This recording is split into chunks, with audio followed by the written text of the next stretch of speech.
Baik, Assalamualaikum warahmatullahi wabarakatuh. Perkenalkan, nama saya Adil Saka dari Universitas 19 November Kolaka, Prodi Pendidikan Jasmani, NIM 231730879. Video kali ini saya akan menjelaskan materi saya yang berjudul pengenalan penyakit menular. Penyakit menular adalah penyakit yang disebabkan oleh mikroorganisme seperti bakteri, virus, jamur, atau parasit yang dapat ditularkan dari satu individu ke individu lainnya, baik secara langsung maupun tidak langsung. Penyakit ini menjadi perhatian utama dalam kesehatan masyarakat karena dapat menyebar dengan cepat, terutama dalam kondisi lingkungan yang mendukung penyebaran agen penyebabnya. Selanjutnya yaitu jenis-jenis penyakit yang disebabkan oleh virus, yaitu influenza ditularkan melalui udara atau droplet. COVID-19 disebabkan oleh virus SARS-CoV-2, menyebar melalui udara dan kontak langsung. Demam berdarah, dengue atau DBD disebabkan oleh virus dengue, ditularkan melalui gigitan nyamuk Aedes aegypti. Hepatitis A melalui makanan dan air tercemar. Hepatitis B dan C melalui darah dan cairan tubuh. Campak menular melalui udara. HIV AIDS ditularkan melalui darah, hubungan seksual, atau dari ibu ke anak. Penyakit yang disebabkan oleh bakteri, tuberkulosis atau TBC, menular melalui udara saat penderita batuk atau bersin. Tipes atau demam tifoid disebabkan oleh Salmonella typhi, menular melalui makanan atau minuman tercemar. Kolera disebabkan oleh Vibrio cholerae, menular melalui air atau makanan yang tercemar. Lepra atau kusta disebabkan oleh Mycobacterium leprae, menular melalui kontak jangka panjang. Gonore dan sifilis, penyakit menular seksual yang disebabkan oleh bakteri. Penyakit yang disebabkan oleh parasit. Malaria disebabkan oleh parasit Plasmodium, ditularkan melalui gigitan nyamuk. Anopheles toxoplasmosis disebabkan oleh parasit Toxoplasma gondii, biasanya dari kontak dengan kotoran kucing atau daging mentah. Filariasis atau kaki gajah disebabkan oleh cacing filaria, ditularkan oleh nyamuk tertentu. Amoebiasis, infeksi usus akibat parasit Entamoeba.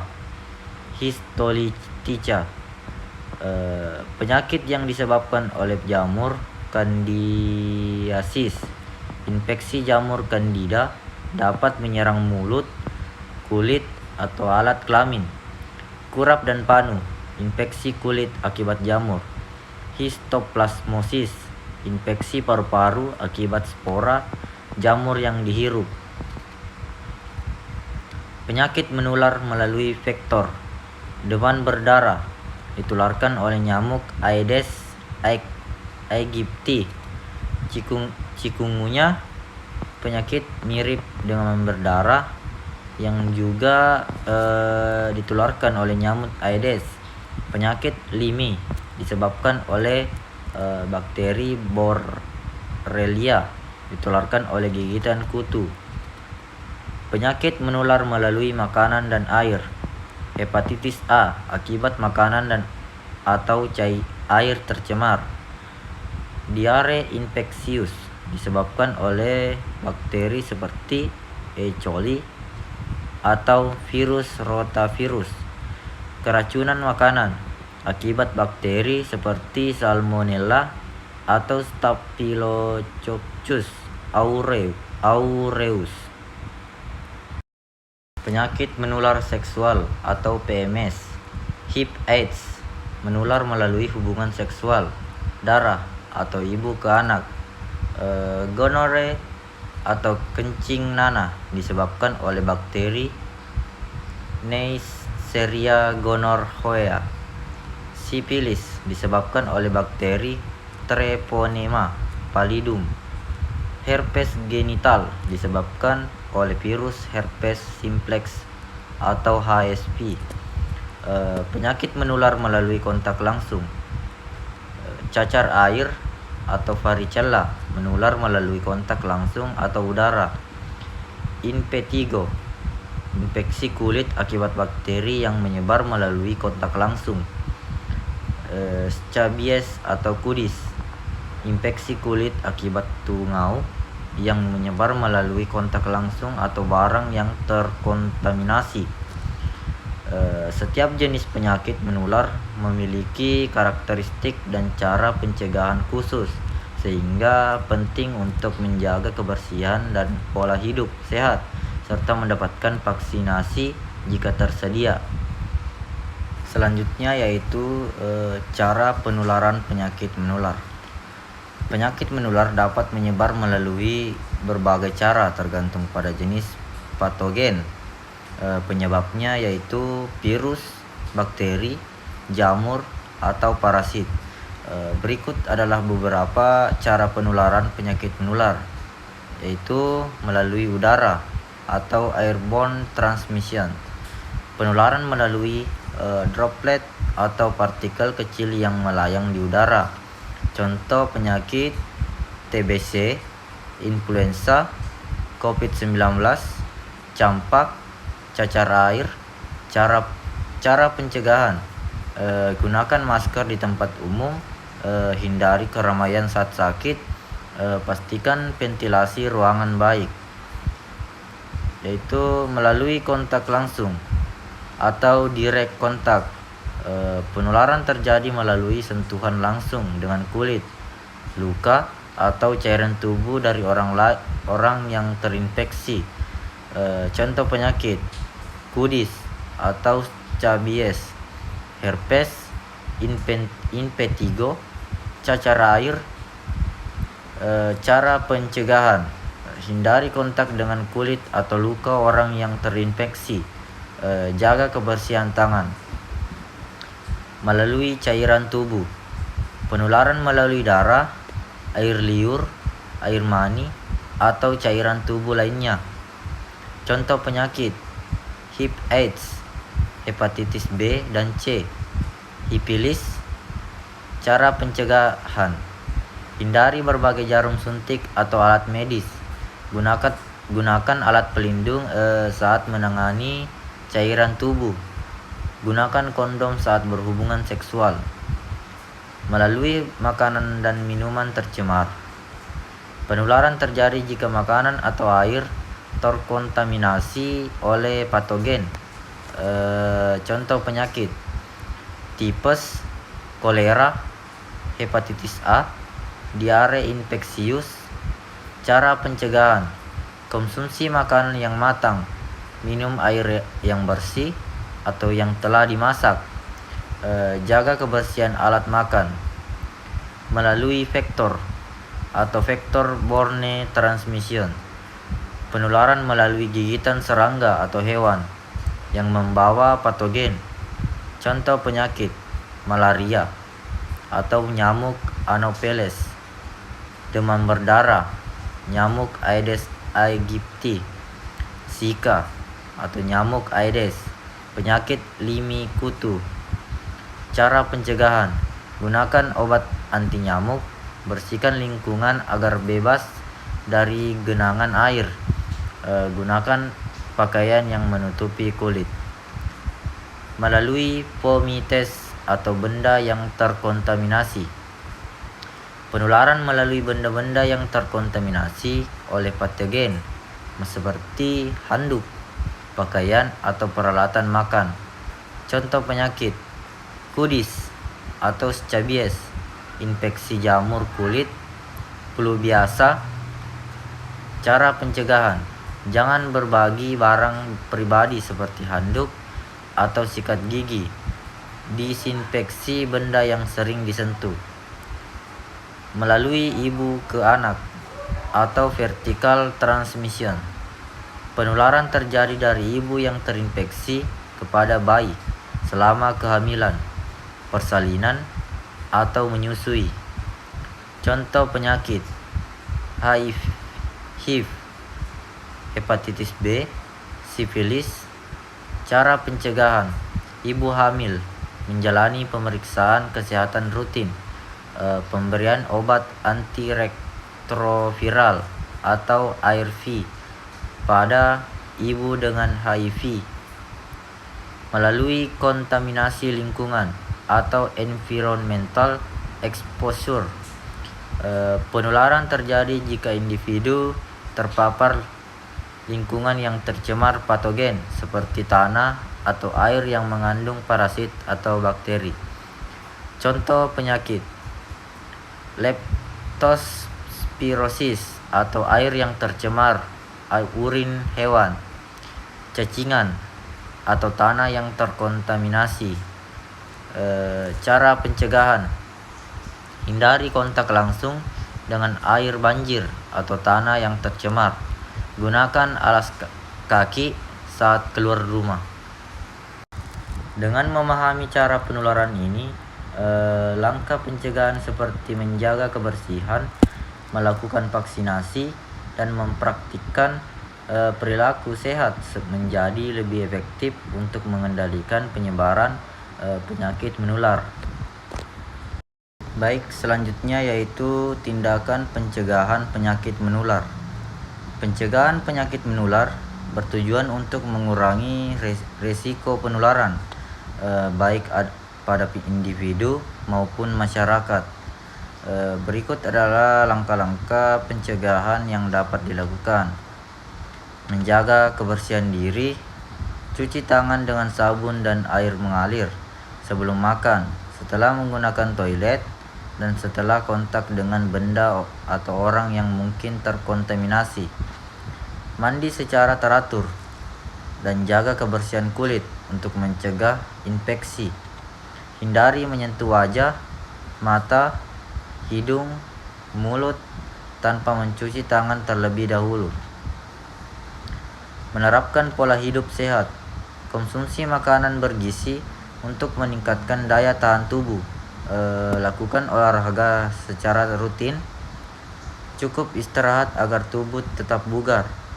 Hindari stres berlebihan yang dapat menurunkan imunitas. Melakukan imunisasi. Pastikan mendapatkan vaksinasi sesuai jadwal, seperti vaksin untuk campak, hepatitis, influenza, atau COVID-19. Imunisasi tidak hanya melindungi individu tetapi juga membantu mencegah penyebaran penyakit dalam masyarakat atau herd immunity. Mengelola lingkungan dengan baik. Bersihkan lingkungan sekitar secara rutin untuk mencegah berkembangnya vektor penyakit seperti nyamuk atau tikus. Buang sampah pada tempatnya dan kelola limbah dengan benar. Hindari genangan air yang dapat menjadi tempat berkembang biak nyamuk. Pencegahan melalui makanan dan minuman. Pastikan makanan dimasak hingga matang. Hindari konsumsi makanan yang tidak higienis atau terkontaminasi. Minum air yang telah dimasak atau air bersih yang terjamin keamanannya. Hindari kontak dengan orang yang terinfeksi, isolasi orang sakit agar tidak menularkan penyakitnya.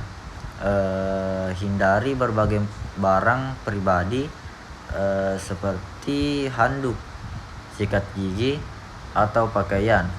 Gunakan alat pelindung saat merawat orang yang sakit. Pengendalian hewan dan vektor.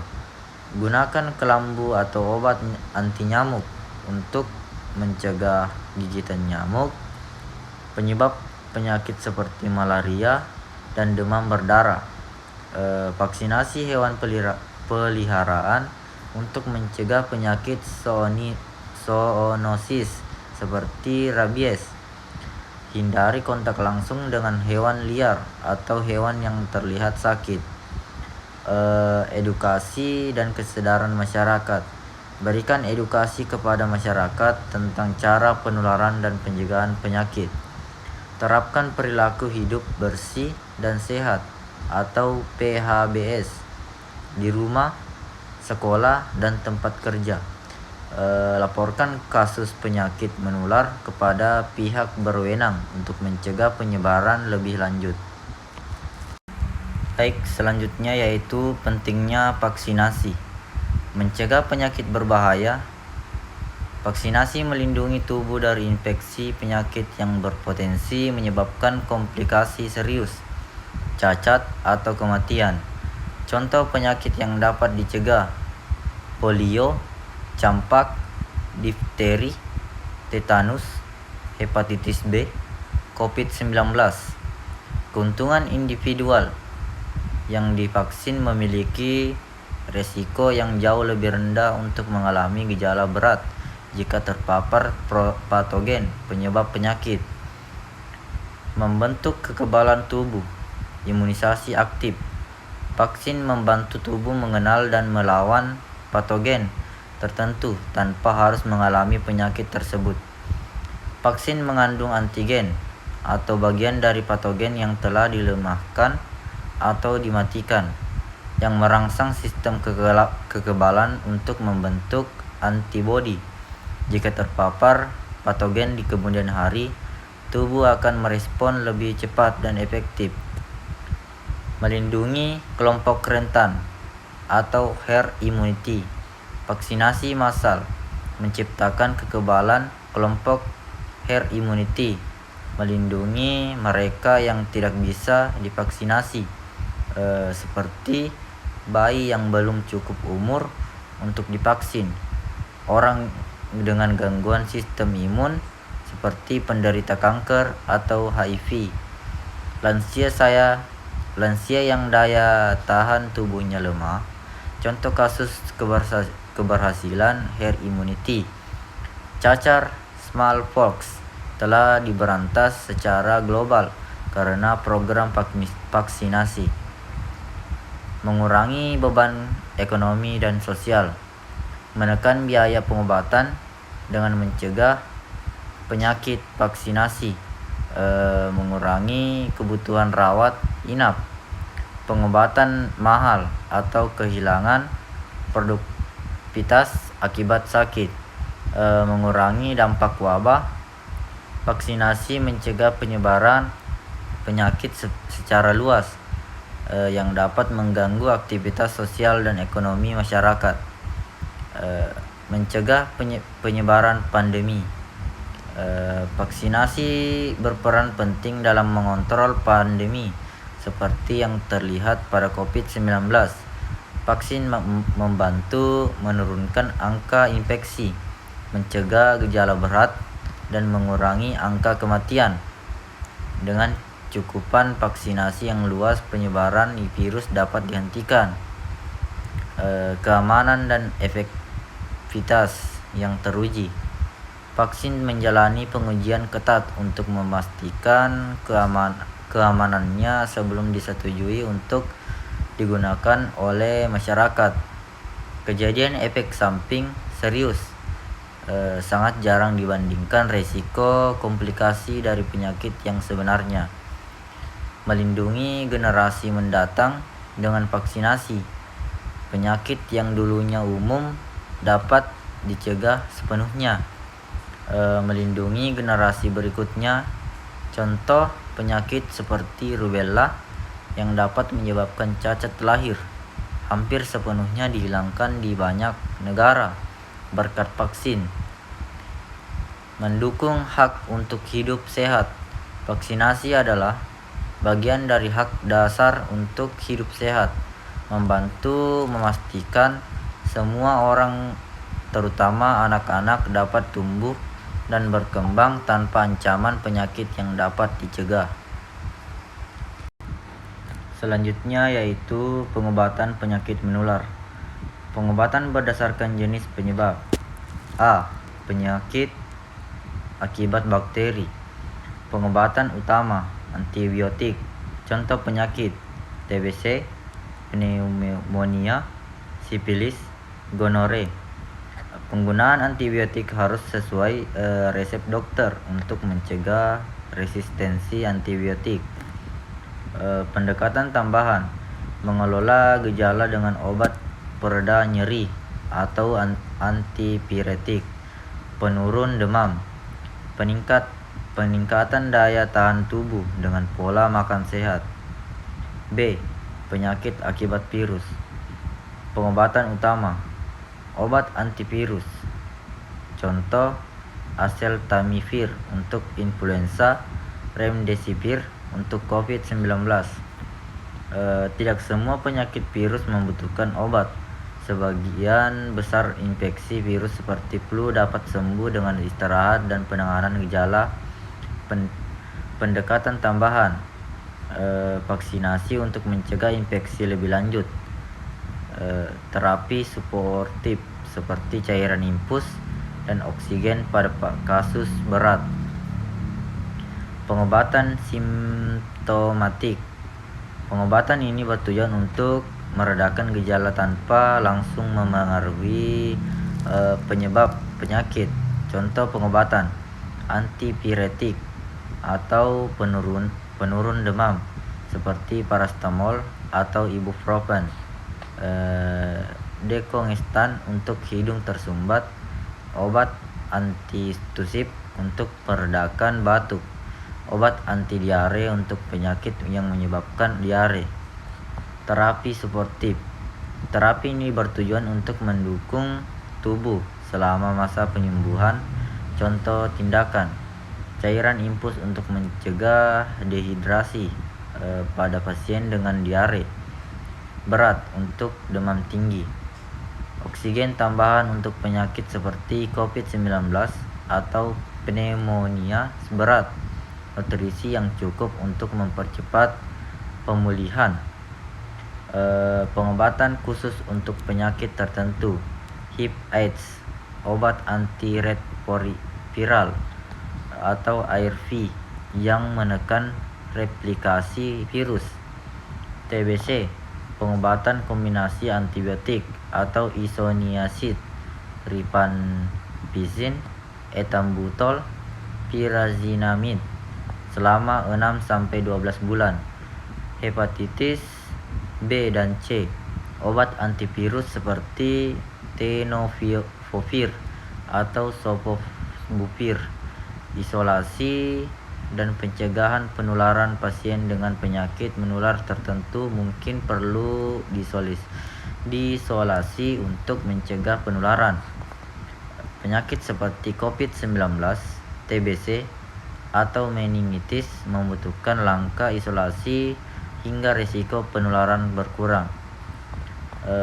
Kepatuhan terhadap pengobatan harus diselesaikan sesuai anjuran dokter, terutama untuk penyakit yang memerlukan pengobatan jangka panjang seperti TBC atau HIV/AIDS. Tidak menghentikan pengobatan di tengah jalan untuk mencegah resistensi atau kambuhnya penyakit. Edukasi dan pencegahan relapsi atau kambuh. Pasien perlu diedukasi tentang pentingnya melanjutkan pengobatan dan tindakan pencegahan agar penyakit tidak kambuh. Edukasi juga membantu pasien memahami cara menghindari penularan ke orang lain.